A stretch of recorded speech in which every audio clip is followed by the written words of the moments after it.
Intrigued? You should be, because today we're diving headfirst into the whirlwind world of Carole Lombard, a name that's synonymous with Hollywood glamour and iconic charm. But there's way more to her story than meets the eye, because we're about to unveil the captivating tale of Carole Lombard's life, her larger-than-life reputation to her signature tomboy style. Her journey to capturing Gable's heart was not your typical love story. The twists and turns will leave you yearning for more. Prepare yourselves for a scandalous plotline involving marriages, affairs, rejection, personal anecdotes and intricate details that were nearly hidden from public, and a well-guarded secret child that even the silver screen couldn't keep hidden. Why were Carole Lombard's scandals kept under wraps? Oh boy, Carole Lombard was like the legendary superstar of old Hollywood's leading ladies. Back when the Great Depression was giving everyone a run for their money, she strutted her stuff in a way that had audiences eating out of her hand. I'm talking about that trademark slapstick zaniness, the kind that got her crowned as the Queen of Screwball Comedy. She didn't bother with the whole diva drama like other actresses, according to screenwriter Edward F. Klein, who spilled the beans after she left the stage of life in 1942. Carole was the one with the perpetual sunshine and a helpful hand for her co-workers, a real gem if you ask me. She lived in a different era, when the rules for women were about as flexible as a plank of wood. Ladies couldn't dive into life's adventures as freely as the gents. Travelling back in time, a woman had to be the very picture of grace and all-out femininity, a dazzling partner by a man's side, pouring on the charm in ways that would make anyone weak in the knees. The world twirled differently, and Hollywood had its fair share of characters. Ever wondered why some actresses get caught up in a teeny-tiny oopsie, while others glide through the stormy sea of scandals without a smudge on their reputation? Let's take a gander at Elizabeth Taylor, for example. What comes to mind? Definitely not purity or anything else close to that. It's crystal clear. You'd be absolutely spot on in thinking that Lombard didn't come with a side of noise and scandal. And you know what? You're onto something, considering the way things rolled back then. The public vibe and the whole publicity scene were worlds apart. But now let me drop a little knowledge bomb on you. Guess what? The lady didn't exactly have a squeaky clean rap sheet either. I've got not one, not two, but three jaw-dropping scandalous tales that'll make your jaw kiss the floor. Ever heard the buzz about Lombard going under the knife? Oh, it's not just a modern-day obsession, my friend. Way back in the 30s and 40s, the whole world was just as curious about the snip-and-tuck adventures of their favourite stars. What's the big deal, you ask? Beats me, but we humans are a curious bunch. But hey, let's rewind the tape a bit. Lombard wasn't exactly untouched by scandal, but here's the twist. They didn't quite slap you in the face like a cream pie. While she might have had a fan club that had rivaled the population of a small town, her road to stardom was paved with its fair share of potholes. The mid-1920s, a young Lombard just starting out, and bam! Life serves her a curveball that you wouldn't believe. Don't worry, we'll get to that twist in a moment. Lombard wasn't one to back down. Fast forward to 1937 and she's raking in more dough in front of the camera than any other gal in town. Even with all the glitz and glam, Lombard was as grounded as a tree in a storm. She once dropped a golden nugget of wisdom. I hope that I never lose the thrill of buying a new dress. I mean, who can argue with that? All right, I'm going to lay it straight. Her first scandal, this plastic surgery gig. She carried a scar from a 1926 car accident. She turned to the burgeoning field of plastic surgery. That wasn't the end of the story. She was in for a marathon of recovery. 3 scars were stitched up with threads finer than the spider's silk. She powered through sans painkillers during the whole recovery. She had to tiptoe around makeup and lighting to keep that scar under wraps. Lombard can be seen as an early trailblazer in the realm of plastic surgery and dental innovations too. Fox, they went goodbye because of that stubborn scar. But she wasn't one to fold. Lombard was like a magician when it came to managing her image. She tamed that scar with make-up and light. Not a trace of complaint or surrender could be found, a testament to her unwavering resolve, and the fruit of her persistence soon became evident. Enter Max Sennett, the visionary behind the slapstick genre, who recognised Lombard's potential and extended her an opportunity. Her scars were of little consequence in the face of her talent and the boldness of Sennett's film ventures. Following the Hollywood playbook, Lombard's journey led to greater roles and wider recognition. By 1930, Paramount Pictures came knocking with an offer she embraced wholeheartedly. Studios propelled her forward with acting, singing and dancing lessons, further enhancing her skills. Her collaboration with William Powell in the drama Man of the World led to more than just on-screen chemistry. Wedding bells chimed in 1931, all against the backdrop of the Great Depression. But let's slow things down a bit. I want you to really connect with this incredible woman, like you're getting to know an old friend. Allow me to introduce her. She was originally known as Jane Alice Peters, came into this world on October 6, 1908, hailing from a prosperous family in Fort Wayne, Indiana. Carole's roots were firmly planted in wealth and privilege. Despite her well-to-do upbringing, Carole wasn't your typical pampered little girl. No, she was quite the opposite, a true tomboy at heart. She faced the challenge of keeping up with her two older siblings. You could say she was a real firecracker. However, life took an unexpected turn when Carole was just a little one of 5 or 6. An unfortunate incident at her father's workplace resulted in a brain injury that cast a shadow over her childhood. This injury led to unexplained bursts of anger, which were far from the norm. In 1914, when Lombard's mum decided to leave her husband, pack up her life and set sail to Los Angeles, towing her kids along for the adventure, she had dreams, big dreams. She believed her daughter had that star quality, ready to light up the silver screen, but Lombard wasn't exactly bitten by the acting bug herself. No, she was too busy tearing up the turf in sports. And here's a fun fact straight out of Clark Gable's biography. Bet you didn't know she was known as the fastest runner at her high school. One fine day, when she was just 12 years old, a director named Alan Dwan spotted her in her yard, duking it out with her brothers in a friendly boxing match. He was like hypnotized by this young, fiery blonde. Next thing you know, he's on the horn with Lombard's mum, asking if the girl could star in a comedy called A Perfect Crime back in 1921. He paid $50, striking gold back then. In the blink of an eye, he orchestrated a screen test when she was 16 years old. Fox Studios discerned a certain spark, a potential that caught their attention. But now let's hear Lombard's own perspective. I was completely green when it came to acting. I stood there in front of the camera, channeling my best attempt at a deer caught in headlights, following the director's cues, and essentially striving not to muddle his intended message, she humorously remarked. Fast forward to the late 1920s, and Carole Lombard's star was on a steady ascent. With each role she honed her craft and proved her versatility. From light-hearted comedies to compelling dramas, Lombard showcased a range that left audiences captivated. Her knack for portraying relatable, down-to-earth characters made her a favourite among moviegoers. By the time the 1930s rolled around, she had firmly established herself as a force to be reckoned with in Hollywood. And there was the magical name that's been buzzing in your ears throughout this video, Clark Gable, the king of Hollywood. I mean, that's like trying to argue the sky isn't blue. In Carole's world, he wasn't just the king, he was the prince on a white horse, swooping in to save her. He was her everything, the heart and soul of her universe, and this is my time to siege into the second scandal bomb. Gable wasn't exactly living a carefree life when these two lovebirds found themselves on the same path. No, he was a married man, and not just married, but having an affair with Joan Crawford at the time. How about Carole? She was married to William Powell.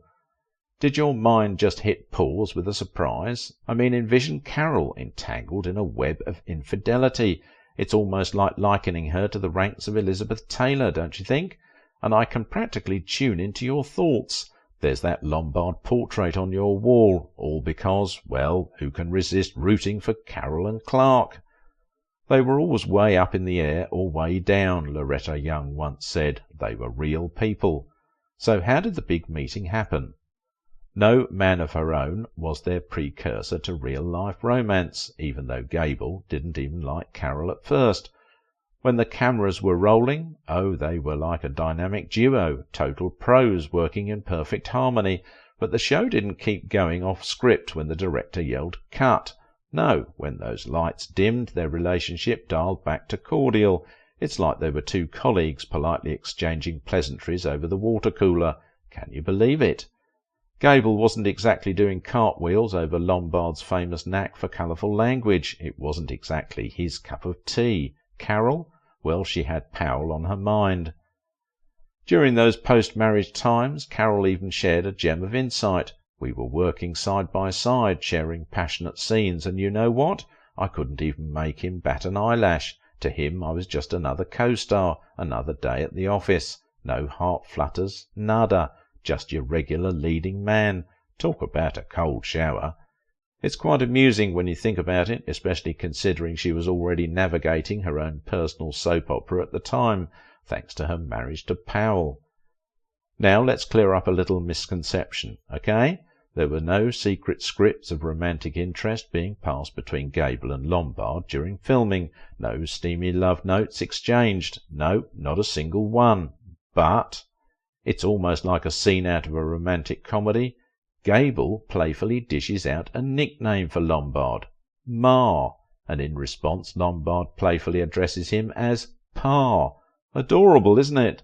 So remember that moment when the camera stopped rolling? That's when the real show began.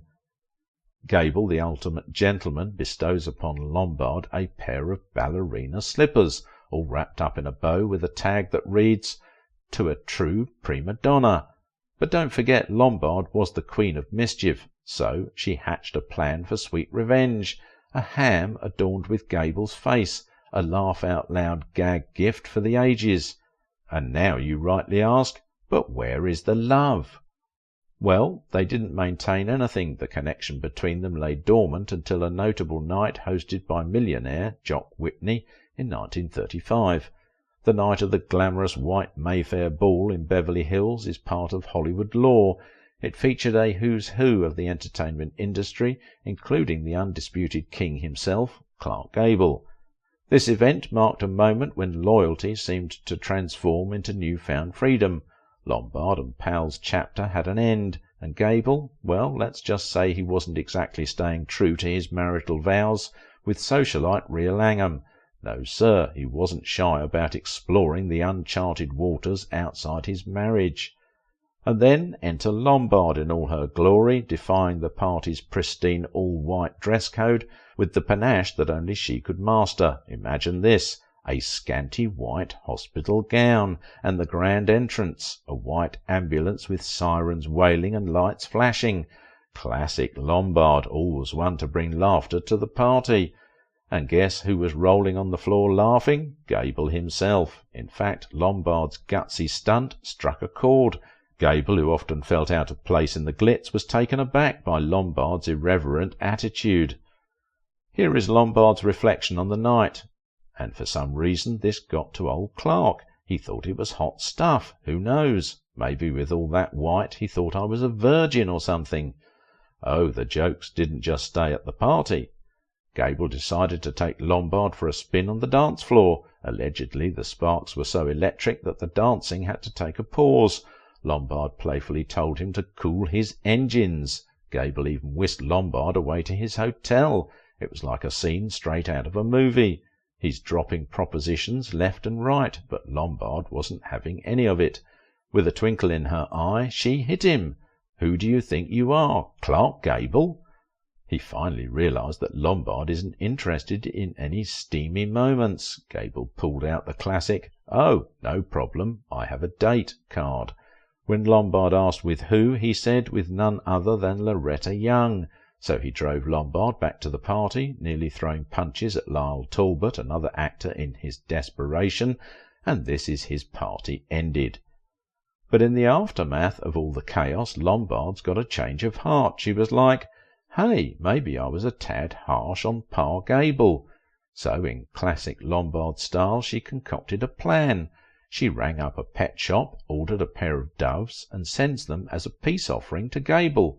She convinced a hotel clerk into releasing the doves in Gable's apartment, and while he's sleeping because of his hangover, attached to one of those doves is a card. How about it? Carole. They ended up being the very glue that drew Lombard and Gable together. Gable grew fond of Lombard's spicy vocabulary and wild spirit. Like practically everyone else who encountered Lombard, the king soon found himself falling in love with her. She was a lusty, rowdy, two-fisted, terrific dame who knew all there was to know about life and love and temptation. Her philosophy was laughter, one friend recalled. She was the only woman who kept him entertained enough to not stray elsewhere, and Lombard, she soon realized that Gable, the ham with the charming facade, was just as real and down-to-earth as she was beneath the Hollywood glamour. Now recall what I mentioned right at the start of this video. Not one, not two, but 3 mouth-watering scandals. And this next one? It's a bit more on the daring side, if you ask me, but I'm eager to hear your take on it too. Do you remember that scene when Clark Gable makes an excuse claiming he's got a date with Loretta Young? Let's just say his strategy was a winner. Result? A baby girl entered the picture, my friends. Judy Lewis was living her life completely unaware of a shocking secret about her father for 31 years. It was like a bolt out of the blue, right before her wedding, when her fiancé dropped the bombshell. "It's common knowledge, Judy," he spilled. "Your father is Clark Gable." Loretta kept Judy's origins hidden, saying she was adopted because she got pregnant during a brief fling with Gable.